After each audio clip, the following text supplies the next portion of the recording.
i-review po natin yung mga napag-aralan natin, no? Na nasa third lesson na po tayo ngayon. At bago po tayo mag-start, let's pray. Thank you, Lord. Hallelujah. Okay. So, hinango po natin ito doon sa aklat ng James, no?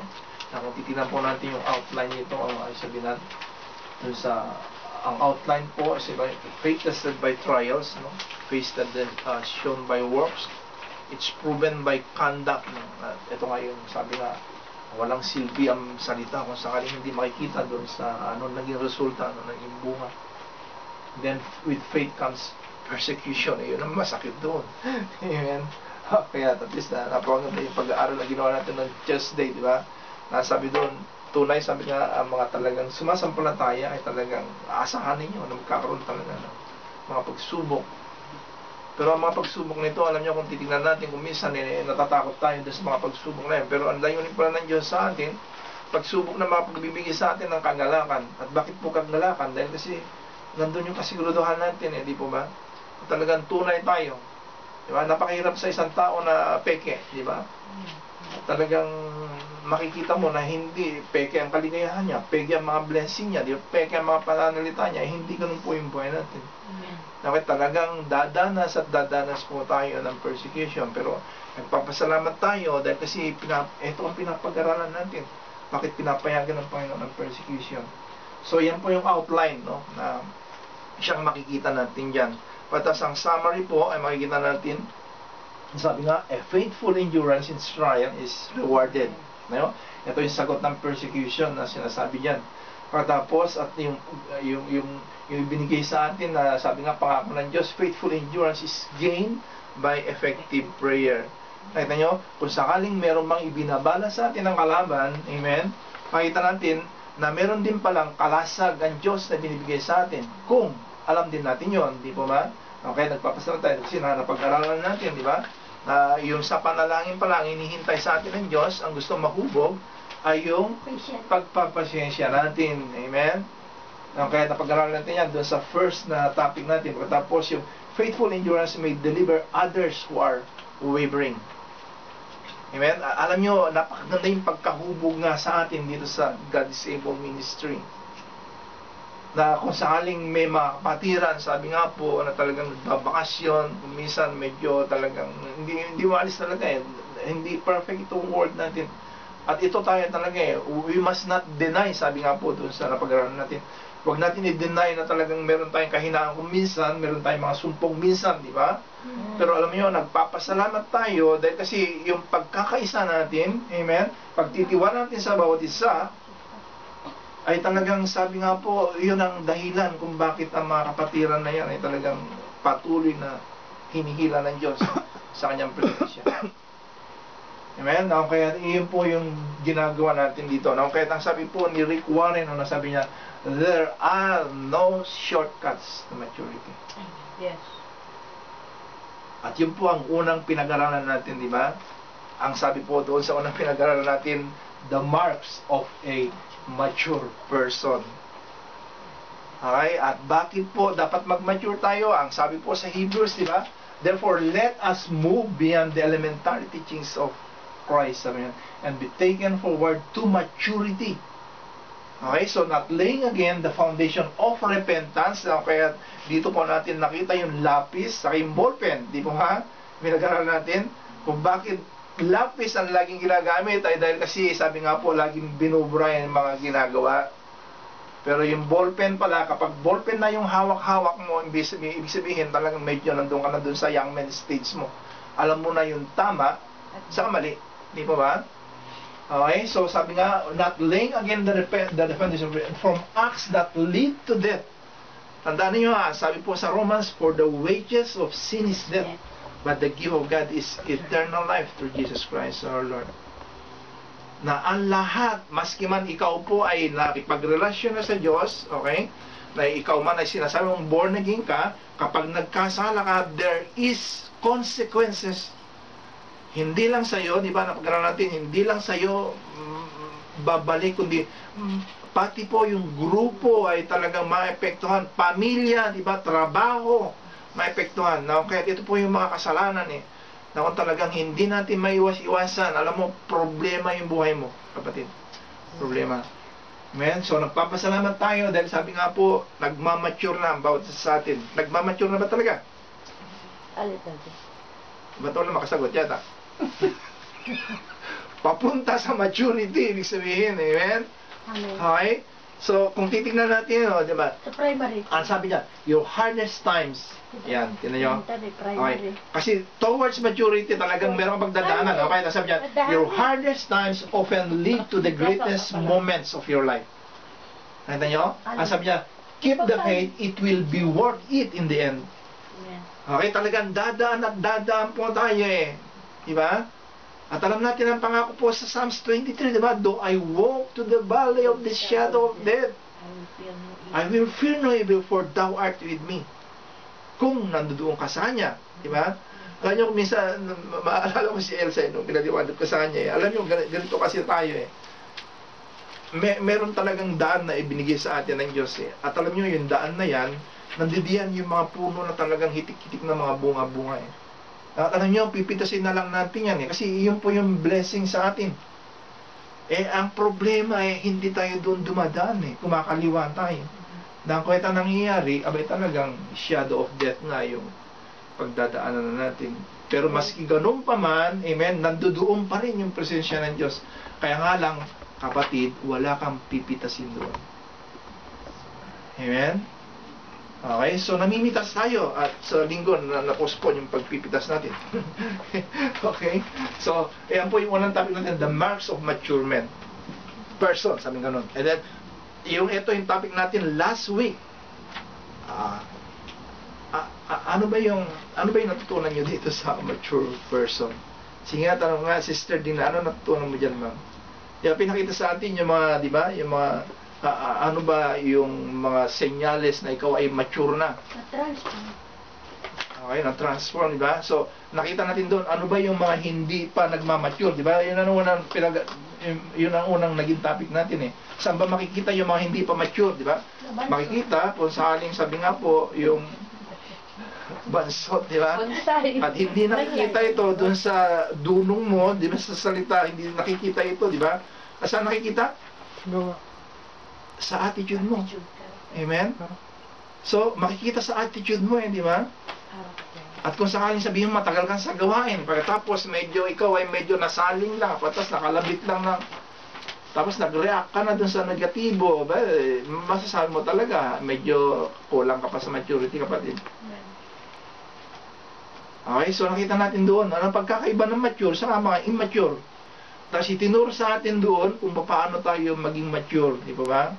At nakita natin yung kahalagahan ng salita ng Diyos sapagkat sabi nga po, yung katotohanan ng siya magpapalaya sa atin, magpapamature sa atin. Kaya pagkatapos yung last week, ito nga, yung how to profit from your problem. Kaya napakaganda itong topic na ito. Kung i-review niyo, alam niyo, napakaganda. Napakaganda. Kasi katulad lang kanina, alam niyo, pag ginawa niyo yung umaga ninyo, lagi niyo ini-entertain yung mga pangyayari na kung saan ang diablo ang mapupurihan, alam niyo, ang lumalakas yung lumang pagkatao natin. Ngayon, tingnan niyo, kung nalaman niyo, okay, dun sa katuruan na yan, paano kayo magpa-profit dun sa mga dumarating na mga pagsubok? Diba? Ibig sabihin, pwede pa natin pakinabangan ng problema. Di ba, ang problema, di ba, iniiwasan, di ba, tinatanggihan. Pero ito pala, ay mapapakinabangan natin kung alam natin kung paano natin pakinabangan. Kaya nga sabi nga, alam niyo, mapapakinabangan lang ninyo ang problema kung ang mga pag-iisip niyo ay talagang babagyuhin ng Diyos na bagay ng Diyos. Di ba? At ito nga, yung verse na pinanghawakan natin dyan, ano ba yung verse na pinanghawakan natin dyan? Romans 8:28, saka 29. All things work together for good, di ba ba?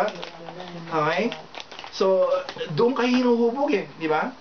At napag-aralan natin dyan na tatlong bagay pala yung paghuhubog sa atin ng Diyos sa pamagitan ng una ay yung paghuhubog niya sa atin sa pamagitan ng salita niya. At tapos pangalawa sa pamagitan po ng mga experiences natin. Yes. Amen? Na kahit kapag hindi ka dumaan sa experience, abay talagang walang nasubukan sa'yo. Trial. Mga trial. Yan nga ang mga gustong-gusto ng Diyos Saan ka ba dyan, anak? Kanino ka kakapit? Okay, no? Kaya napakaganda kasi turo sa atin yung mga pagsubok pala na yan, okay, mailalagay natin dun sa positibo upang sabi nga po tayo po ay mag-mature.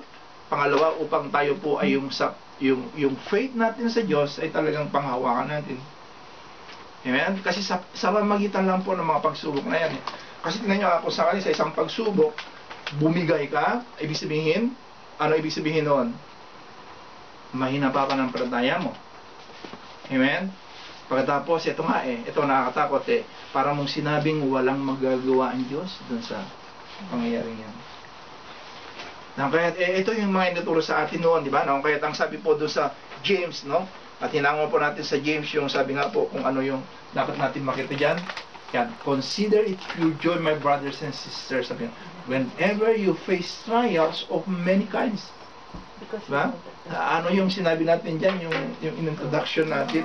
Kasi katino mo, kung susulat ka sa isang tao, siyempre, hello, pagkatapos ako, kumusta ka na dyan, o ganito, magkikwento-kwento ko muna, di ba? Pero ito kay James, hindi Inumpisahan niya di ba? Sabi niya, consider, doon sa second verse, na consider it pure joy, my brothers. Sino ba yung loko-loko naman magsasabing ganyan? Di ba? Magalak ka kapag may problema ka, kapag dumadaan ka sa mga pagsubok. Paano magagalak, di ba? Kaya dahan-dahan niyang ipinapaliwanag. Amen? Sa 3 kami niya, because you know that the testing of faith produces perseverance. At napag-aralan natin doon, di ba? Sabi nga, kung sakaling bubuuin mo, sabi nga, kasi parang yung muscle, di ba? Paano lumalakas ang muscle? Kailangan talaga magbubuhat ka ng mabibigat, di ba? At tulad yan, paano matututunan yung perseverance, diba? Yung pasensya, yung pag-ibig, di ba? Yung mga saan ka ilalagay ng Diyos, di ba? Doon sa opposite noon, di ba? Kaya yun po yung ibig sabihin yan, okay? So, let perseverance finish its work, ba? Okay, marami kung minsan yung mga nagpapatuloy, okay, nagsimula, pagkatapos hindi na nagpatuloy. Nasa kaligitnaan na sila, pero sabi niya, ayaw na. Kahit ano nangyari sa kanya, okay, hindi nasubukan, di ba? Hindi napuruhan siya, hindi nadalisay sa perseverance niya. Okay, so magpatuloy po tayo. Kung may pagkatawag tayo, kung talagang may relasyon tayo sa kanya, magdudulot ito, magbubunga ito ng perseverance. At ano ang magbubunga? Kasi nga yung the fruit of the Holy Spirit yun ang gustong hubugin ng Diyos sa atin. So sabi niya, let perseverance finish so that you may be mature and complete. Di ba? Completeness. Sabi nga yung perfection ang gusto. Not lacking anything. If any of you lacks wisdom, sabi niya, you should ask God who gives generously to all without finding fault, and it will be given to you. Amen? Okay, ayan po yung topic natin doon. Sabi nga po kung paano tayo magpa-profit. Sabi niya, pagkatapos sabi niya doon, but when you ask, ito na po yung problema natin. Amen? But when you ask, sabi niya, you must believe and not doubt. Kung ikaw ay humingi, abay talagang medyo wag kang mag-aalinlangan, di ba? Okay? Because the one who doubts is like a wave of the sea. Kaya yun po yung gusto ng Diyos sa atin. Kapag tayo humingi, abay siguraduhin natin, kilala ba natin yung hininga natin? Nyo? Okay, so makita natin doon sa hihinango ko. Okay, kung magtataka kayo ngayon, wala nang video ngayon medyo binago ka na style ko. Okay, Facebook naman ngayon. Okay, at ayan, tinan nyo, ayan. Video ito. Ayan. Okay. Okay. So, maski mang ganyan sila, tinanong saya sila. Alam niyo, ito po yung gusto ng Diyos din sa atin. Amen? Okay. So, yung mga ngiting may pag-asa, ibig sabihin. Amen? Yan po yung gusto ng Diyos sa atin. Amen? Okay. So, ang sabi dyan, be joyful in hope, patient in affliction, faithful in prayer. Okay, so tatlo po yun, di ba? Joyful, pagkatapos patient, pagkatapos sa faithful. Amen? So, yan po yung makita natin, how to profit from your problem. Magtis ka, di ba? Magtyaga ka, pagkatapos magpasensya ka. Hintayin mo at talagang ibibigay sa'yo. At ngayon, alam nyo, kasi alam nyo, continuation to yung mga ginagawa natin, yung mga pagtuturong ginagawa natin. At lahat po, hinangon natin sa James. Kaya, ngayon naman po, ay pupunta tayo dito sa, isang napakagandang topic din, how to make up your mind. Diba, marami po sa atin yung mga, ano ba yung kabaliktaran yan, yung hindi makapag-desisyon, di ba ba? Double-minded. Ayan, double-minded. Parang Doble ka. Ayan eh. binasa mo yata. Dito eh. Oo Okay. nga, mandara. So, tinan mo, how to make up your mind, di ba? Marami sa atin kung minsan yung bakit hindi tayo makapag-desisyon, di po ba? Tapos, kung hindi na makapag-desisyon, di ba, natural, talagang tuliro na tayo. Amen? Okay, ito po ngayon yung pag-aaralan natin. Sabi nga, how to make up your mind. At ano po ba yung dapat natin makita dyan? Amen? Okay, so, ihanda ko lang po itong aking kodigo. Nasabi dyan, immediately, after speaking about the problems, doon sa topic na how to profit yung problem, alam nyo, pumunta po ngayon si James dito sa sabi nga po, nagpapatungkol sa decision making. Kung paano po magdesisyon ang isang Kristiyano. Amen? Pagkatapos, alam nyo, the quality of life, no? Yung quality po ng buhay ninyo, ay alam nyo, this is determined by the wisdom and foolishness of your decision. Dito po makikita kung naging tama ba o naging mali yung mga desisyong ginawa mo noon. Kaya diyan ka ngayon makikita, di ba? Amen? So kung sakaling katulad mo, kung sakaling paano ba ang sample nito, di ba? O katulad kay Rosel, di ba? Sabihin natin kay Rosel, di ba? Tapos hiwalay siya, di ba? Pagkatapos, saan nakikita to? Saan na nangyari? Doon sa naging desisyon niya noon. Okay? So, kung naging tama yung pagdedesisyon niya noon, abay talagang makikita natin. Pero all things work together for good pa rin, ha? Kaya nga lang, siyempre, yung mga ganun na mga pangyayari, siyempre, nandun yung pagsisisi mo, di ba? Kasi nung nalaman mo ang Diyos, na ganito pala ang Diyos ang gusto niya, abay talagang hindi ka na talaga makabalik. Pero ngayon, nagpapasalamat tayo dahil sabi nga, talagang tuturuan tayo ngayon kung paano tayo magdesisyon ng tama. Amen? Yes. Kaya ang sabi, alam mo, ito po ang sabi ng isang author, si Frank Borham, sabi niya, we make our decisions, sabi niya, and then our decisions make us. Diba? Kung magde-decision tayo at yung decision na yon ang siyang hubog sa atin. Ang mga naging decision natin, diba? Katulad yan, bakit nandito yung dalawang ito? Dahil siya nag-decision pa yung pumunta rito. Amen? So, nagpapatungkol ito sa choice na naman, no? Pero alam nyo, ang sabi po sa James, no? Sa James chapter 1, ang sabi niyan, if any of you lacks wisdom, okay, so pagpapatuloy na ito sa ginawa natin, pag-aaral doon sa pangalawa. Okay, you should ask God, who gives generously to all without finding fault, and it will be given to you. Pero itong gusto ng Diyos, but when you ask, sabi nga, you must believe and not doubt. Okay? Because the one who doubts is like a wave of the sea, blown and tossed by the wind. The person, sabi nga noon, should not expect to receive anything from the Lord. Such a person is double-minded and unstable in all they do.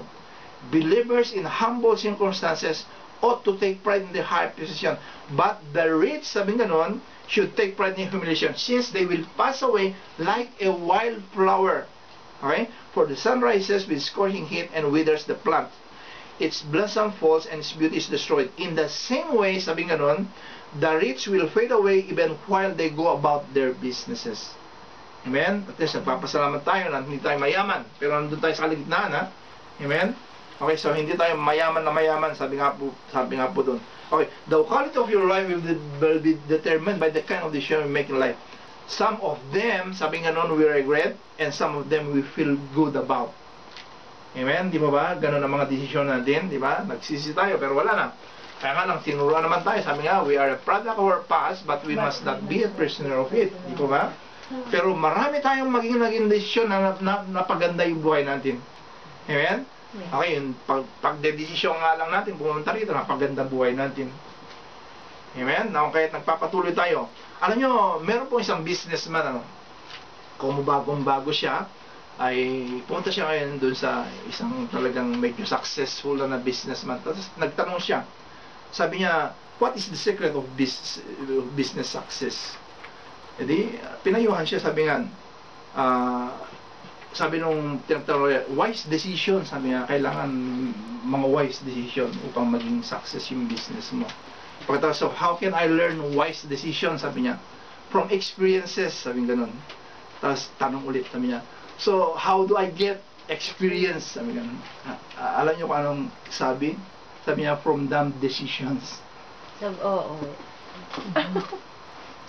Nakita na niyo, napakaganda yung topic natin, na yung pala mga dumb decision ko, kung minsan, aba talaga experience pa, kung alam mo, di ba ba? Kung alam mong tignan sa positibo, at bakit doon ka makakita, makakakuha ng mga tamang experience. Kasi tingnan mo, kung sakaling naging mali yung mga desisyon mo, Susunod, tayo na itama. amen, itatama mo siya. Yes. Okay? So magmamature ka. Yes. Mag-i-improve ka.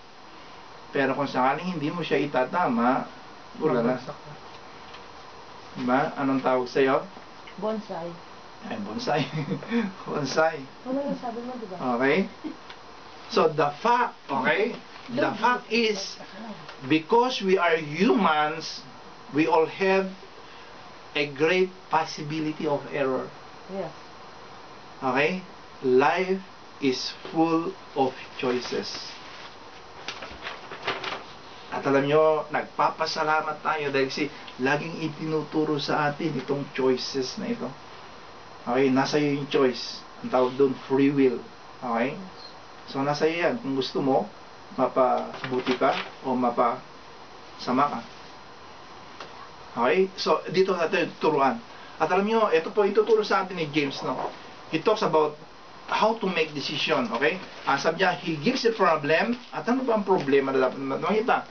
At hindi lang yung problema, kundi he gives a prescription. Okay? Kung paano natin ma-resolve yung problema na yon. And then, sabi nga po, number 3, yung pinakamahalaga, nagbigay siya ng pangako ng Diyos upang ikaw ay makapagdedesisyon ng tama. So, tatlo yung makita natin. The problem, the prescription, and then the promise. Ngayon, eto ngayon ang tanong. Ano ba yung problema? What is the problem? Okay? So, makikita natin the problem is in decision. Okay? The problem is in decision. Okay, hindi ko nilagay yung indecision dyan. The problem lang. Indecision. Ibig sabihin, yung hindi ka makapagdesisyon. Amen? Kasi karamihan sa atin, gusto natin hindi mapalpak yung desisyon. Tandaan nyo, wala pong perfect na desisyon. Amen? Wala pong perfectong desisyon. Kaya nga lang, sabi nga po, paano natin malalaman ngayon yung tamang desisyon? Okay? Now, ang sabi po dyan, a double-minded man, sabi niya, is unstable in all his ways.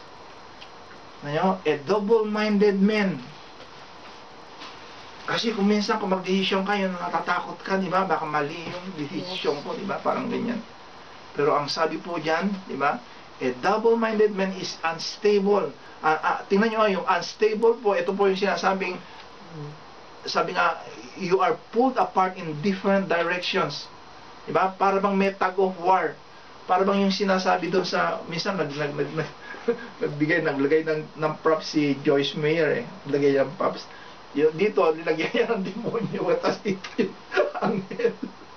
Yung talaga picture talaga lang po, anghel sa demonyo. At yun po talaga ang nangyayari sa atin. Yes. Di ba? Meron nagsasabing, oh, huwag yan. Oy, sige, gawin mo yan. Oy, huwag yan. Oy, gawin mo yan.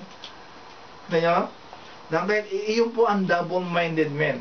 Ibig sabihin, buhay na buhay pa si Badong sa buhay niya. Diba? Pero kung sakaling yung bagong pagkatao, abay talagang desidido ka. Maski mali ito, Panginoon, alam kong itatama mo. Okay? So, ang double-minded man, hindi sabi nga, it makes you unstable, no? The word translated is confused. Tanyo? Confused ka, di ba? He's saying, if you can't make up your mind, it produces an unstable lifestyle. And all your ways will be unstable. Sabi nga po doon, it's constant turmoil. Magulo ang buhay mo. Okay? So, kung hindi ka makapag-desisyon dahil kasi natatakot ka at hindi mo alam dahil nga hindi ka kumukonsulta, sabi talagang magulo ang buhay mo. At ito nga ang problema eh. Magulo na ang buhay mo, pagkatapos mag-share mo pa, magugulahan na rin yung isinishare mo. Pagkatapos pag sumango yun na, ako pumapatakpak na yung kalaban, alala, pinupurihan ako. Okay? So, magdesisyon ka. Sabi nga po, kailangan magdesisyon ka. Okay? There are 3 ways indecision makes you unstable. 3 bagay. Okay? Kung paano gagawin sa'yo kung hindi ka makapag-desisyon. Okay? Ang number 1 po na makikita natin yan, okay? Ang sabi doon, there are 3 ways indecision makes you. Number 1 is unstable emotions. Yan, ano ba yung unstable emotion? Okay, you worry and strain, you're confused. You can't sleep, sabi nga po, you can't eat, hindi ka makakain, hindi ka makatulog. Pagkatapos, you wonder, did I do the right thing? Di ba? Pagkatapos, it creates emotional instability in your life. You can make up your mind. Di ba nangyayari sa inyo yun? Kapag hindi ka makapag-desisyon, sabi ganon, kasi ang gusto mo kasi yung tama, di ba? Pero pinag-aralan natin dito, di ba? Talagang kailangan ibase mo sa salita ng Diyos sa mga desisyon mo. Kahit kung hindi ka makapag-desisyon, you have an unstable emotion. Ito yung mga taong magugulat na lang sila. Yung pala, yung jabel na yung ginagawa nilang panlinis, di ba? Kasi unstable nga yung emotion mo. Apektado ka.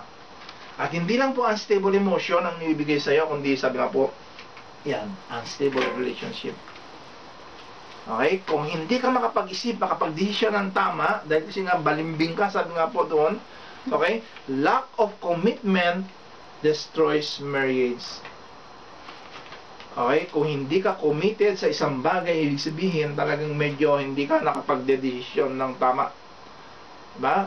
Ibig sabihin, balimbing ka, baligtaran ka. Diba? Pagkatapos sabi nga, lack of commitment discernment. When you can't decide, diba, do I want or in or do I want out, no? Doon sa marriage, okay? So when you say one thing and then when you say another, we give double messages. It causes instability. Okay? Makaka-epekto po sa relasyon. Okay? Kung hindi ka talagang mag-stick doon sa talagang tamang decision. And then yung pinakalas po, ito po yung nakakatakot. Unstable spiritual life. At alam niyo po kung bakit sabi ko nakakatakot yan? Kasi ang sabi po dun sa verse 7, dun sa binasa natin, sabi niya, that man, sabi niya, ang taong yan, sabi ganon, will not think that he'll receive anything from the Lord. Okay? So, hindi siya makakatanggap na maski anuman sa Panginoon.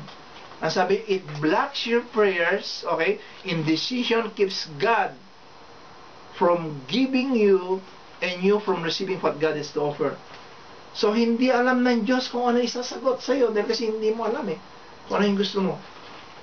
At hindi ka makakatanggap sa Kanya. Diba? Ito po yung ibig sabihin nito Walang pagkakaiba ito doon sa Isaiah 59 to, di ba? Ang mga sala ninyo, ang siyang nagiging dahilan kung bakit hindi pinapakinggan ang mga panalangin ninyo. Okay? So, kung i-review po natin ang sarili natin ngayon, ano ba yung mga gusto kong mangyari sa buhay ko at bakit medyo malabo yatang nangyayari, na malabo yatang nakikita kong maliwanag, di ba ba? At ito pala yung isang dahilan. Okay? You have an unstable spiritual life. Okay? So, meron kang unstable. Okay, sabi po dyan, okay, hindi video, sabi ko nga sa inyo, Facebook. Okay? Ang sabi dyan, every test in your life, ang sabi dyan, make us bitter or better. Every problem comes to break us or make us. Ang sabi dyan, the choice is ours. Okay? Whether we become victim or victor. Diba? Yung last week na pinag-aralan natin, better saka bitter. Diba? Ano yung diferensya doon? Diba? Yung I, letter I, di ba ba? Gusto mo ba yung I, bitter ka? O E, o better ka? Okay? Now, ang sabi po dito ni Einstein, tinanggal ko yung picture ni Einstein dyan. Sabi, we cannot solve our problems, sabi ganon, with the same thinking we used when we created them. Di ba? Okay? Kasi ang nag-create ng problema mo, tiyak si Badong di ba? Ngayon, kung si Badong mag-resolve ulala, gugulo pa. Yes. Amen? Kahit kailangan yung bagong pagkatao po ang siyang magre-resolve niyan. So, ito po yung problema. At ito po yung ibigay sa atin, di ba ba? Una po, sabi nga po, yung unstable emotion, patapos unstable relationship, and then unstable spiritual life. Ngayon naman po, ito po yung prescription. Para bang pumunta tayo sa doktor.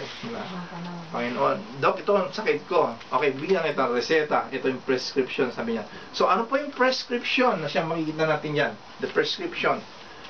Number 1. Yan, number 1. Okay, susulat natin. Sabi niyan, admit your need. Ba? Kaya ang sabi nga po sa verse 5, if any of you lacks wisdom, sabi ganun, if any of you lacks wisdom, alam nyo, kaya tayo hindi makapag-desisyon, amen? At bakit? Dahil kasi, hindi natin alam. Amen? So, wala tayong wisdom na mag-desisyon. Kasi sabi nga, ang gusto natin, kung pag mag-desisyon tayo sa isang bagay, gusto natin ito ma-resolve ng tama, di ba ba? So, looking ahead, di ba, doon sa problema. Kung wala ka ng wisdom, sabi nga, bay talagang malilito ka. Pero ang sabi ng Panginoon, admit your needs, sabi gano'n. Okay? Ibig sabihin, kailangan mo po ang tulong ng Diyos. Admit your need. Kailangan mo. Okay? We all lack wisdom. It is universal. Sabi nga po doon, wisdom is different from knowledge. Ito yung gusto kong makita natin dito. Ano ba ang pagkakaiba nitong dalawang ito? Wisdom is knowledge put into practice. Di ba ba? Okay, ulitin ko para at least malaman niyo. Kasi kung minsan humingi tayo ng wisdom, di ba ba? Akala natin yung wisdom yung mga nababasa natin. Hindi pala yun ang wisdom. Ang wisdom pala, kung binigyan ka ng knowledge, pagkatapos isasagawa mo. Yun ang wisdom. Amen? Yun ang resulta ng knowledge. Kahit yun po yung wisdom. Ang knowledge po yung binabasa mo, yung tinuturo sa'yo. At magiging wisdom lang yan kung isinagawa mo. Kung isinagawa mo. Di ba? Katulad kay Solomon, di ba ba? Nakita ang wisdom niya nung isinagawa niya yung decision niya doon sa dalawang ina. Okay? Pero yung knowledge binigay sa kanya. Nakita niyo kung bakit napahalaga itong Pananaw. yung pananaw. Pero kapag nag-decision ka na, nagawa mo na, yung sinabi sa iyo nung katotohanan, yun po yung wisdom. At ibig sabihin, nakita yun ang Diyos sa pangyayari. Okay? Ang wisdom kasi ang nabibigyan ng kapurihan ng Diyos. Okay? Now, kaya ang sabi po doon, wisdom is the ability to make decisions the way God would make them. Nakita niyo? Yun po ang wisdom. Ang nabibigyan ng kapurihan ay ang Diyos. Okay? Ang nabibigyan ng kapurihan ay ang Diyos. Okay? The Bible talks a lot about wisdom, but all we are interested is knowledge. Diba? Ang gusto natin, okay, para ako ay maging matalino. Pero hindi pala yun ang gusto ng Diyos. Kailangan yung katalinuhan mo ay makikita sa'yo. Isagawa mo. Alam nyo, ito, tandaan nyo, ito. The world is impressed with knowledge. Diba? Ito yung hinahangad natin. Ito yung hinahabol ng mga matatalinong tao. But God is impressed with wisdom. Okay? Kasi anong silbi nga naman yung knowledge mo kung hindi mo na may sinagawa, di ba? Ano ang silbi? Kaya wisdom is the ability to make the way God would make them. Kaya ka nga binigyan ng katalinuhan ng Diyos para gamitin mo. Okay? Kaya ang sabi niyan, bakit hindi natin nagagawa ito? Alam nyo, sabi po sa Proverbs 11:2, ito po, kaya natin hindi nagagamit ang wisdom. Kaya hindi nakikita yung wisdom. Ay bakit? Ang sabi niya, when pride comes, then comes disgrace. When pride comes disgrace. But with humility, sabi ganun, comes wisdom. Kaya ito po yung isang Facebook na naman na makikita natin. Ang sabi diyan, knowledge speaks, but wisdom listens. Yes. Ganyo? So, hindi lang pala yung pagsasagawa, kundi yung talagang tunay na pakikinig din ang gusto ng Diyos sa atin. Yung pakikinig na talagang sabi nga po, hindi lalabas sa kabila, kundi lalabas dun sa gawa. Okay? So, pride. Okay, ano po ang dapat natin makita dyan? Ano ba yung dapat natin isa sa alang-alang upang sabi nga po, yung wisdom ay talagang manggagaling sa Diyos. Ang sabi yan, pride blocks wisdom. Okay, you can learn anything if you think you know it all. Hindi kayo matututo kung ang akala ninyo ay alam na po ninyo lahat. Yes. Yun po ang ibig sabihin nun. Mahirap maturuan po ng Diyos yung mga ganong attitude. Mahirap po maturuan ng Diyos. At mahirap silang makatanggap sa Diyos. Okay, matagal. At hindi sila pwedeng makatanggap sa Diyos. Kung ang attitude nila, alam ko na ang lahat. Okay, so ano po ang ibig sabihin nito? Okay, that the key of wisdom, okay, ito po yung susi. The key of wisdom is to start by saying, I don't know God. O Diyos ko, hindi ko po alam kung anong gagawin ko dito. Okay? What do you want me to do? Ito po ang tanong natin sa kanya. And admit that you don't have all the answers. Diyan lang po natin magigamit yung prescription. Admit your need. Kaya nga natin sinasabi, Panginoon, wala kayong magagawa kung wala ka sa buhay namin. Pero pagdating ng desisyon, ako pa rin, ako. Na kahit ano nangyari, palpak. Di ba? Ang gusto pala ng Diyos, di ba? You admit. At hayaan mo yung bagong pagkatao po, yung siyang magdedesisyon. And then number 2, ang sabi niyan, number 2 is ask. Humingi kayo. Okay? Ask for wisdom. Ask for wisdom. Na ang sabi po doon sa Proverbs, sabi niya, it is the Lord who gives wisdom. No? From Him comes knowledge and understanding. Okay? From Him comes knowledge and understanding. Okay? Talk to God. Talk to Him. If any man lacks wisdom, he should ask God sa niyan. So, how do we get wisdom? Paano natin makukuha yung wisdom na gusto natin? Yung ano ba yung pakikinig ba natin dun sa mga kaibigan natin o pagpapanood ba natin sa TV o kaya sa YouTube, di po ba? Okay?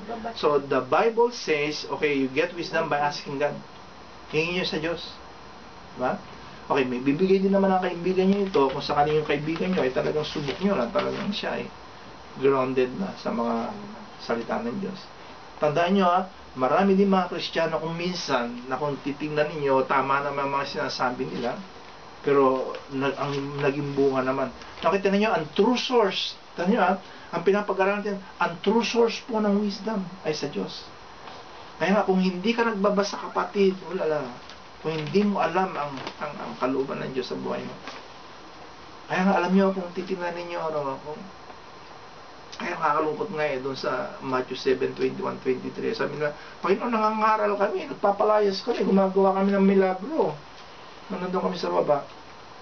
Pero ang sabi ng Panginoon sa kanila, kailanman, hindi ako kilala. Okay, so the true source na siyang dapat, sabi nga po, kailangan punta natin ay ang Diyos. Amen? Ang Diyos lang ang makapagbibigay. Okay, it is the Lord who gives wisdom, sabi ganun. From Him comes knowledge and understanding. Alam po ninyo ang buhay ni Solomon, di ba? Nung pong naging hari na si Solomon, dumami na po ang mga Israelita Dumami na. Pagkatapos, di humingi ngayon tinanong ngayon ng Diyos si Solomon. Kasi talagang sinusubaybayan kasi ng Diyos mga Israelita Pagkatapos, nung naging hari na siya, nanaginip ngayon si Solomon. At dinalaw siya ng Diyos sa panaginip. Tapos ang tanong sa kanya ng Diyos, sabi niya, anong gusto mong ipagkakalob ko sa iyo? Anong gusto mong ipagkakalob ko sa iyo? Alam niyo, hindi niya pinili yung yaman Alam niyo, ganito kasi, tinan niyo kung sakaling pinili mo ang yaman, walang pagkakaiba doon sa siguro babaguhin ko yung setup ng kwento kasi napakagandang kwento na yun Nung namatay siya, pagkatapos, mayaman kasi nung namatay siyang gano'n, pagkatapos, sabi niya sa Diyos, pwede ba akong magkaroon bagong buhay pa? Tapos, anong gusto mo? Sige, yaman. Binigyan siya ng yaman. Bumalik. Alam niyo, ang ginawa niya sa kayamanan na binigay sa kanya, napunta siya kay Vicky Bello. Nabago yung mukha niya ngayon. Pero pinakakuha siya ng Diyos ng panibagong buhay. Pagkatapos, siyempre, kung panibagong buhay, the protection ng Diyos. Nabago nga yung mukha niya. Kasi nga, ginamit nga niya sa hindi tama yung kayamanan niya. Hindi, parang hindi siya makalala ng Diyos. Nung naglalakad, nabangga. Pumunta siya kay Diyos. Akala ko ba, binigyan mo ako. Ikaw ano ba yan? Hindi na kilala. Ano po ang lesson doon? Di mo? Kaya nga, wisdom dapat ang unahin natin kasi kung kayamanan, magagamit lang natin sa hindi tama eh. Okay, wala tayong wisdom na gamitin ng kayamanan na yun, palpak ang buhay natin. Palpak lang talaga ang magiging buhay natin. Nakita ninyo, ang unang hingin natin sa Diyos, wisdom. Yes. Okay, wisdom. No? Kaya, pero kung minsan din, kailangan talaga yung wisdom na yun, kailangan talaga may susuporta sa'yo. Dapat nakita natin ang buhay ni Solomon nung walang sumuporta sa kanya kasi siya ang pinakamarunong, siya ang pinakamaraming asawa, siya ang pinakamaraming kabit, siya ang pinakamayaman, pinakasikat. Diba? Wala na. Ang sabi niya doon sa Ecclesiastes, all things are vanity. Sumobra po yung sumobra yung kanya, yung wisdom niya. Kaya pag humingi kayo, yung katamtaman lang na wisdom. Huwag yung pasobrahin. Huwag yung pasobrahin. So sabi niya, ask God for wisdom. Okay. So, nung in-admit natin yung pangangailangan natin, pagkatapos humingi tayo sa Diyos, di ba? Hindi tayo makakahingi kung hindi natin ina-admit na wala tayo. Diba? Hindi ka lang pupunta sa doktor na sabi mo, anong sakit mo, hindi mo masasabi, hindi ka talaga makakahingi sa kanya ng gamot. Ganun po ang Diyos, di ba? Ngayon, tinan mo, kung sakaling nag-ask ka na sa Diyos, ito na yung pangatlo na dapat natin makita. Ito yung pinaka-importante, sabi niya, anticipate it. Expect and answer. Okay? At yung answer na yon in faith. So, alam mo na po natin yung ibig sabihin ng faith, di ba? Faith is the substance of things hoped for and the evidence of things not seen. So, paano natin tatanggapin sa pananampalataya? Ang sabi po, when you pray, and if any of you lacks wisdom, sabi nga nun, okay? He should ask of God who gives generously to all without finding fault, and it will be given to him. But, ang sabi niya, di ba? When he asks, he must believe and not doubt. Nanyo? So, walang pag-aalilangan ang gusto ng Diyos sa amin. Ano pong ibig sabihin nito? Okay, napaka-importante, malaman natin. Anong ibig sabihin? Okay. This means that the key of wisdom is prayer. And then, the condition is faith. Nakita niyo yung pagsasama ng dalawa? Okay? Kung manalangin ka, pero kailangan meron kang pananampalataya dun sa mga pinapanalangin mo. Okay? Ang gusto kong makita natin example dito ay si Pedro. Diba? Alam natin si Pedro, di ba ba? Yung naging topic natin doon nung Tuesday, get out of the boat. If you like to experience walking in the water, sabi nga, get out of the boat. Get out of the boat. Diba? Nakatulad sa atin dito, ano ba yung gusto nyo ma-experience? Sa inyong spiritual life, ha? Maski na sa ninyo, sa relational life. Diba? Marami tayong gusto, di ba? Diba, si Gusti, answered prayer na yan, dahil kasi talagang darating na. Pero yung pagdating niyan, di ba, talagang water pa rin yan, di ba? Kasi wala pang ebidensya na talaga. Pero sabi nga po, if you want to experience walking in the water, okay, get out of the boat. Yes. Umalis kayo. Kaya nga lang, ito problema eh. Kung titignan natin ang proseso talagang medyo, hindi lang yung pag-alis mo pala sa boat eh. Kundi kailangan pag nakaalis ka sa boat, amen, okay, kailangan talaga focus, di ba? Looking unto Jesus. Dahil kasi sabi ng Panginoon, di ba? Halika Pedro. Natakot. Di talagang humakbang siya, di ba? At talagang ulala, nakalakad siya ngayon sa tubig. Kaya nga lang sabi nga po, nung bumalik yung lumang pagkatao ni Pedro, at sabi niya, naku, mangingisda ako, alam ko, sa tanang buhay ko, sa buong buhay ko, alam ko na kapag ako'y nasa tubig, lulubog ako. Ayun na nga, naisip niyo, at lubog siya, di ba? Alam niyo, kung minsan, ganun po ang nangyayari sa atin. Ganun po ang nangyayari sa atin. At bakit po? Dahil kasi sabi nga po, yung focus natin, okay? The reason, sabi nga po, the reason you don't have wisdom is because you are not looking, you are looking at the problem and not on the Lord. Kaya nga po ang sabi ni Pacquiao eh. Sabi niya, huwag mong sabihin sa Diyos, okay, na meron kang malaking problema. Sabihin mo sa Diyos, sa problema, na meron kang malaking Diyos. Okay? So, Ano po ang makikita natin yan? The key to wisdom is prayer and the condition is faith. And the condition is faith. Okay? So, doon sa pangyayari po kay Pablo, sabi nga po, you must get your eyes on the Lord. If you have your eyes on the problem, you're going to sink. At ito po, yung sa Facebook na naman, okay? Ginawa ko po yan kay Corey Ten Boom, no? Tinanggal ko lang. Sabi niya, if you look at the world, di ba, you'll be stressed. If you look within, you'll be depressed. But if you look at the Lord, you'll be at rest. Di ba? Okay? So, kung gusto pala natin ng rest, di ba? Yung nagre-rest tayo, pagkatapos meron tayong hawak-hawak na iPad, lala, napakaganda, di ba? Pagkatapos, ayan. Di ba? Yun ang rest na tinatawag.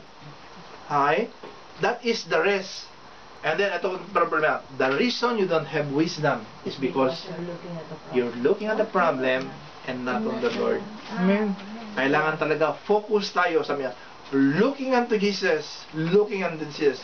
Alam niyo, ito pa yung napakaganda nakita ko sa Facebook. Ang sabi niya, never blame anyone in your life. Ayan, tila nyo. Napakaganda ito. Napakaganda, tila nyo. Good people give you happiness, di ba?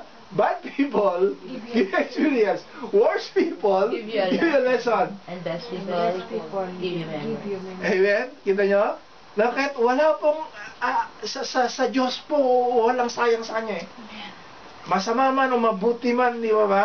Okay, kung worse people man, okay, that's a lesson. Yeah. Kung ang gagamitin nyo, positibo po na pag-iisip. Di ba? Kasi kung worse people, diyan ka na, bahala ka na dyan. Susumpa mo na. Pero yun pala, nakapagbigay siya ng lesson. Yes. Okay, so bad people give you experience. Okay? So, bakit po nangyari kay Pedro ito yung paglubog niya? Kaya sabi dyan, di ba? He who doubts is like a wave that is blown and tossed by the wind. Siguro sabi ko, dito hinango. Sabi ko, baka dito hinango ni Santiago, yung nakita niya kay Pedro, nung lumakad siya eh. Di ba? Kasi nailamsikan siya, tapos yan na, nagbago na, shoo! Lumubog na siya. Amen? Pagkatapos, ito rin yung nakita sa Hebrews. Ito na importante. Okay, ang sabi niyan sa Hebrews, and without faith, sabi ganon, you cannot, Please God. it's impossible to please God. Anyone who comes to Him must believe that He exists and He rewards those who earnestly seek Him. Okay? So, ano ba ang faith? Okay. Kasi marami kasi kung minsan yung alam natin kung ano ba yung tunay na faith. Alam niyo, dito natin makikita yung tunay na faith. Okay. If you want to receive anything from God, you've got to believe in advance you're going to get it. Ulitin ko. Kasi kung minsan yung faith na sa akala natin, yung paghihintay natin na darating, di ba? Pero ang sinasabi po rito okay, faith is thanking God in advance. Okay? So, if you thank God after you got it, hindi po faith yun. Yes. Okay? Hindi po faith ang tawag doon. Matatawag lang na faith kung sakaling hindi pa nyo nakikita pero marireceive na ninyo. Yun po ang faith. Yun po ang ibig sabihin doon sa Hebrews 11 eh. Diba? Faith is the substance of things hoped for and the evidence of things not seen. Okay? So, yun po ang pananampalatayang gustong mabubuo sa atin ng Diyos, mahubog sa atin.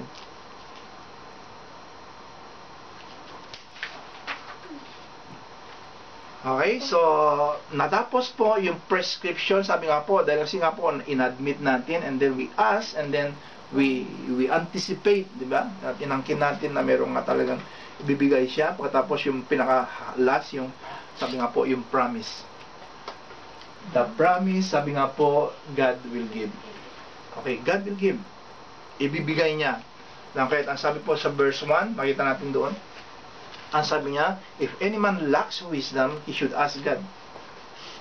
Paano binibigyan ng Diyos? Sabi niya, He gives generously to all without finding fault and it will be given to him. So, how does God gives, no? So, you ask God, di ba? Alam niyo, it is the nature of God to give. Di ba? Kaya, for God so loved the world that He gave His only begotten Son. Alam niyo? Pagkatapos, God is a giving God. Okay? So, look how God says He'll give wisdom. Okay, tingnan natin.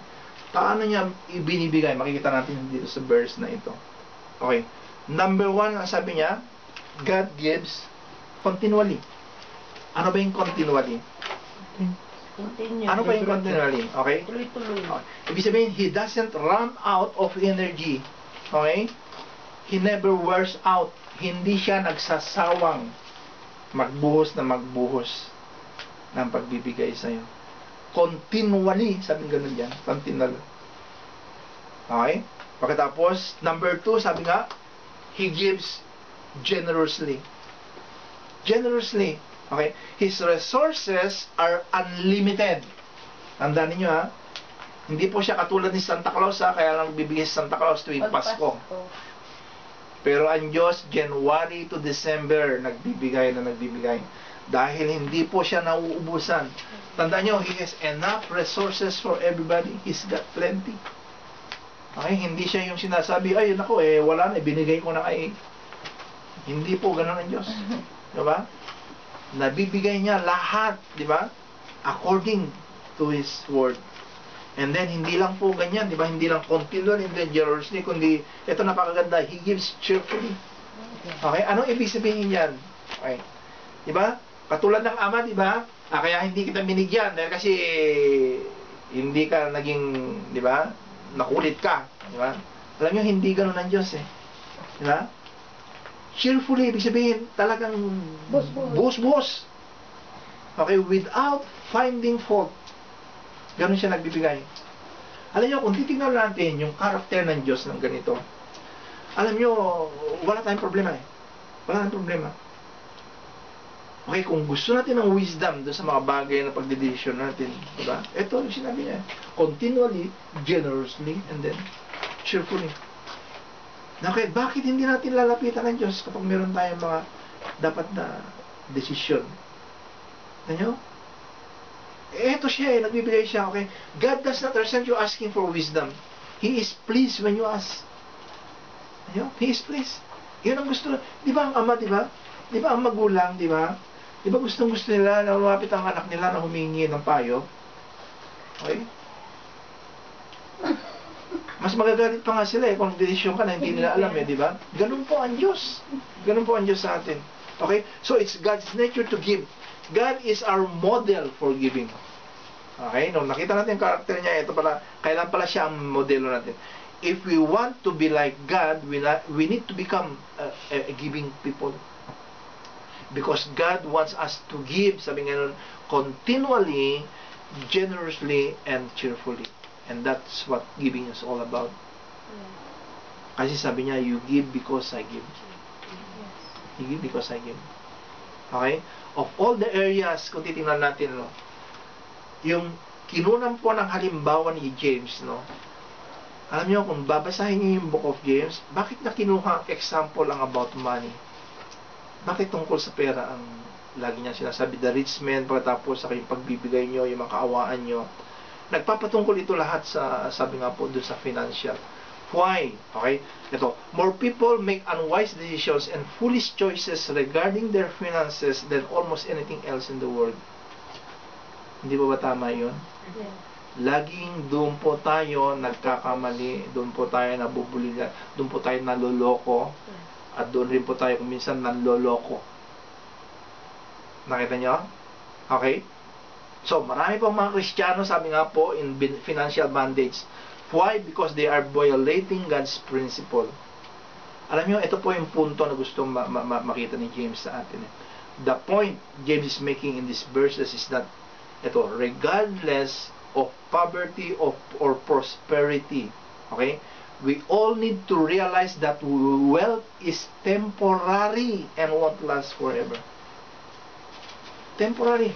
Kaya nga ang sabi po ng Panginoon you cannot serve two masters. Okay? You cannot love God and money at the same time. So we need to decide. Kailangan mag-decide tayo. Sino ba unahin natin? Okay? And a couple of things James is saying about decision making. Okay, ito yung gusto kong makita natin. Sabi niya, a couple of things James is saying about decision making. Alam niyo, napaka-importante na alam natin kung ano yung dapat natin decision.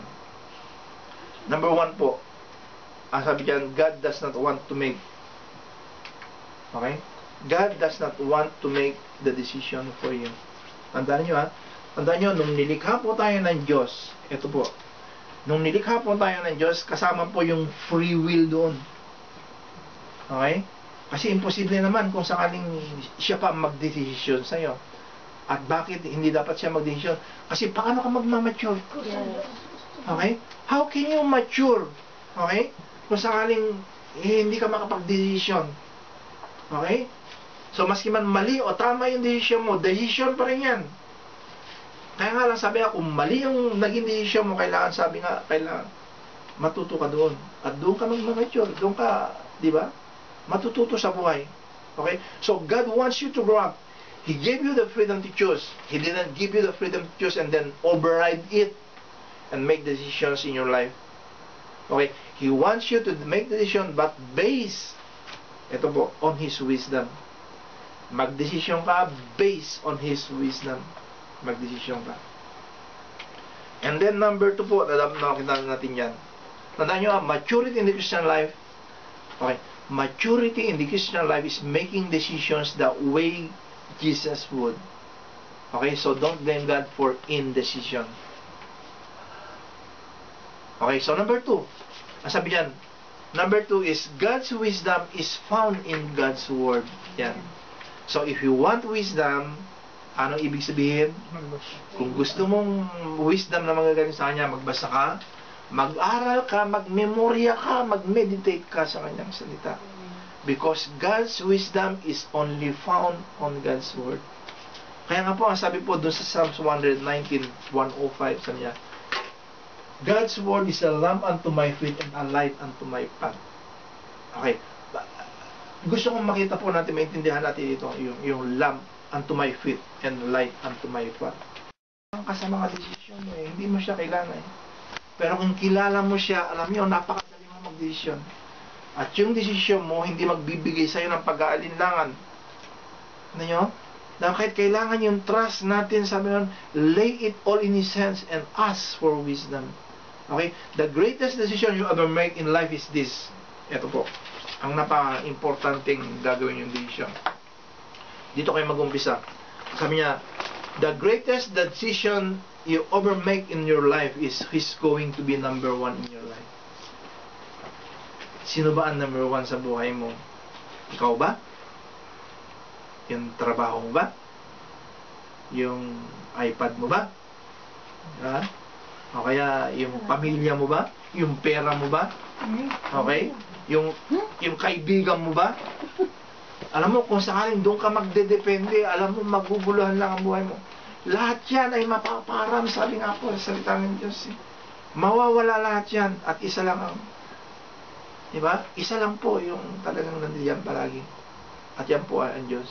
There is only one thing that will produce stability in your life. That's when God is number 1 in your life. Andan nyo, ulitin ko naman, sabi ng Panginoon, no one can serve two masters. You'll hate the one and you'll love the other. So the most important decision you can ever make is to make Jesus Christ number 1 in your life. Siya ang gagawin mong number 1 sa buhay mo. The problem is, sabi nga po, the Bible says that we're all gone on our way. Yun po ang problema natin. Yun, sabi nga po, para tayo na mga Kristiyano na kapag yung linggo, ang sabi natin, I surrender all. Diba? Pagdating na sa Lunes, babawiin mo yung surrender na yun. Diba? At hindi yun ang gusto ng Diyos sa atin. Okay? Doon makikita kung sino ba yung number 1 natin sa buhay. Okay? Ang tawag po ng Bible doon, that is sin. We choose to do what we want to do rather than checking in with the Lord. And as a result, sabi niya, we are separated from God. And God feels far away and distant. Pero sabi niya, Jesus came to be the bridge.